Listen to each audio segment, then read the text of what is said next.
Hello and welcome to the Warhammer 40k Imperial Guard Tactics video. Now before we get into today's video, I'd like to say a huge thank you to Alfonso Valdez for sending in some awesome pictures of his world details. Really love the Heresy era scheme.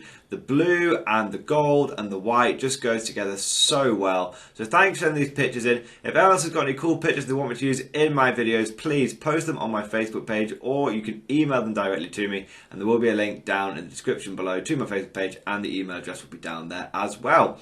Without further ado, let's get into today's video. So today guys, I want to just do a quick video. I know I always say the quick, but I promise you this one is going to be quick. Today I just want to do a quick video on one of the more common mistakes I see people making when they're looking at going down the pure infantry route. It's also a general question that I see people saying, which is, how many infantry should I take? Or is this enough infantry for my pure infantry army? Now, the reason I'm doing this video is because I've previously done other videos on this, or I mention this fairly often in some of my other videos, but I don't actually have a dedicated place that just says, you know, in 9th edition, how many infantry should you be turning up with?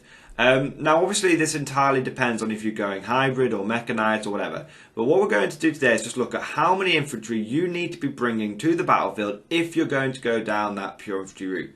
And it's a good video, hopefully, because for some people, it can be a bit tricky. They don't really know where that line is. Where's the line between infantry and equipment, boys and toys, all that kind of stuff.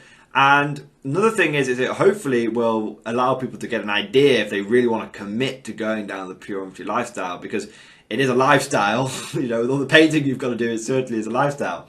So I'm going to give you the number, and then you can pretty much sign off after that. But I'll give you the number of how many infantry you want to be turning up with, and then I'll go through a little bit of a rationale for why I've settled on that number. So if you're going to be running at 2,000 points, a competitive list, and you have decided to go down the pure infantry route to do this, you will want to be looking at a minimum of 200 models round on the battlefield. Now, that I say models, you know, you may end up fielding, you know, 180 infantry and then some officers and then some Bulgarins on top. One of my early 9th edition lists, which still does fairly well, was I dropped 60 infantry and instead took a big block of Bulgarins. So I actually didn't quite break that 200 infantry mark, but I was at, I think, 197, so you know, it's pretty close. Well, the point is, you want taking a minimum of approximately, you know, 197 is the minimum, but really 200 infantry is what you want to be aiming for, because essentially there's a simple equation you have to do. Okay, so 200 is the number. Why have I settled on 200? Firstly, the simple equation is you have to be able to lose 30 to 40 guardsmen on average every turn for 5 turns and still have some men left over to win the game, to play that primary objective game. Okay, that's what the equation is. Can you lose 40 men at 30 to 40 men every turn? If your list can't afford to lose 30 to 40 men every single turn and still have people left over, then you need to go back to the drawing board. It's as simple as that. Now, why do I say on average? So what tends to happen, even more so, it used to be slightly different in 8th edition and 7th edition and whatnot, but very much so in 9th edition. Due to the smaller board sizes and due to the fact that there's only 5 turns now, you tend to find that a huge amount of damage gets done turn 1 and turn 2. So in previous editions, in 8th even, there tended to be a slight delay, so turn 1 wouldn't be too bad, and then turn 2 and turn 3 were horrendous. In 9th edition, it's more that turn 1 is bad and turn 2 is bad, but if you can survive those first 2 turns, you have a real good chance of grinding it out with the opponent and winning the attrition game. So you have to accept that you're going to lose probably 40 men turn 1, and at least 40 men turn 2. But then after that, your firepower should start kicking in, or the effects of your firepower should start kicking in, and if you've done your target priority right, then you should then start losing maybe 20 to 30 men every single turn after that. So it is but that is a simple equation over, and I'm not this. What am I basing this formula on of, you know, 30 to 40 men every turn? That's your expected casualty rate. I'm not basing this on any one single interaction. I'm basing this on a decade of just cold, hard, attritional warfare that I've been running my Mordians through. From 6th edition through to 9th edition. From the 5th edition Codex to the 6th edition Codex. We kept the 6th edition Codex in 7th. And then the 8th edition Codex. All through these books, I have been running pure infantry. And editions come and editions go. But the one thing that I can tell you for certain, and sometimes you'll lose more men in turn 2 and turn 3, and sometimes you'll lose more men in turn 1 and turn 2, but it doesn't matter. The average always comes out to 30 to 40 men every single turn. That's what you need to be able to expect to absorb. Now, that is almost planning for a worst case scenario. You will often find that sometimes you only lose 30 men the first 2 turns, and then it peters out after that. Depends on what armies you're facing and all that kind of stuff. But to be prepared for the worst, you want to be thinking, I'm going to be losing. Like you want to be thinking you're going to be losing 30 to 40 men every single turn, which means you're going to be losing between 150 and 200 infantry in a game.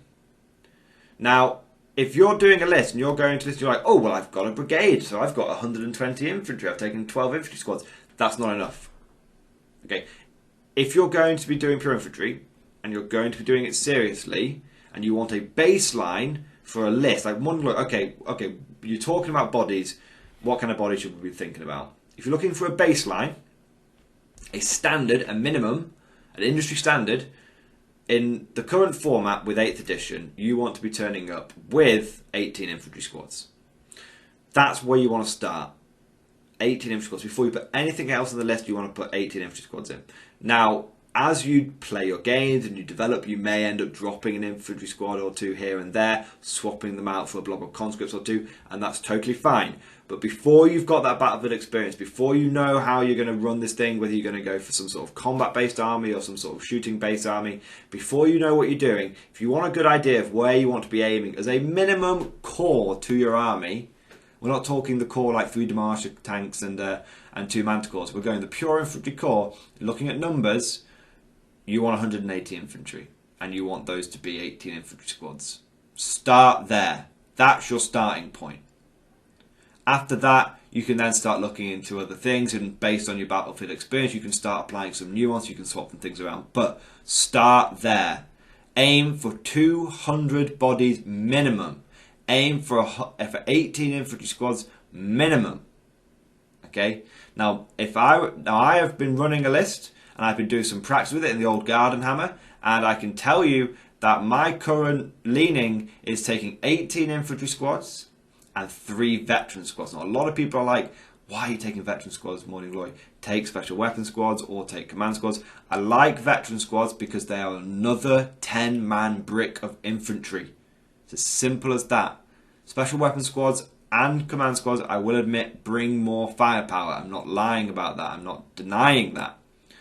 But veterans are another 10-man brick. They come with plenty of special weapons for my needs, and you also get 6 additional bodies, which is very important because it's all about numbers count. I don't see my foot veterans as some sort of elite thing. I see my foot veterans as a, how can I get 3 more 10-man infantry squads into my army? Oh, I'll buy these ones. They happen to cost 10 points more each. I don't really care. I'm willing to bite that bullet because the tax I'm paying for is I'm paying for 3 more additional bricks of 10 infantry. If Scions were elites, I'd take Scions. I don't really mind. If I could take platoons of infantry, I'd work it that way. I wouldn't really mind. I'd take more. I'd swap the veterans out for some more basic infantry. I don't mind. But I find that the 3 squads of veterans plus the 18 infantry squads is a really solid base. And then, guess what? That's 210 bodies. You add in 3 company commanders, you add in 3 platoon commanders, you add in 3 Lord Commissars. Yes, Lord Commissars over Primaire Psychers. Lord Commissars, their leadership bubble is invaluable, and they're also quite nice and fighty, and they're a good throwaway HQ. Most people won't take Assassinate against you, even though you've got 9 characters, simply because they know that you're going to screen them really well, and then you can sometimes play to that. But then you take 3 heavy weapon squads on top of that, and you are looking at 237 bodies. So you're well above your 200 minimum. You're basically at 240 bodies at that point. You're well above your 200 minimum, and that means you can afford to take 40 casualties every single turn. At the end of the game, you'll still have 40 men left over. Anyway, that's all for today, guys. If you've enjoyed what you've heard here today and you want to support the channel further, please consider heading on over to the Patreon page. There will be a link down in the description below. I'm really open and transparent with the whole Patreon thing. All the money that gets given to me on Patreon, I reinvest back into the channel. I use it for new equipment. I use it for the Battle Bunker, the new big project, new YouTube studio. I use it for going to events and being able to stay over at 2-day events, which means I can stay on the cutting edge of the meta and bring those tactics back to you. Like I said, it all gets reinvested back in. I want to say a big thank you to my current Patreon supporters. I don't say it enough. I'm trying to say it more often, but you guys truly are legendary, and I am really grateful for all my support. Without you, I wouldn't be able to be gearing back up to go to events. Without you, we wouldn't have the new Battle Bunker YouTube studio. Thank you to all my Patrons. You guys are epic. But without further ado, won't get too gushy about this. Hope you've enjoyed this video, and of course, I'll see you guys next time.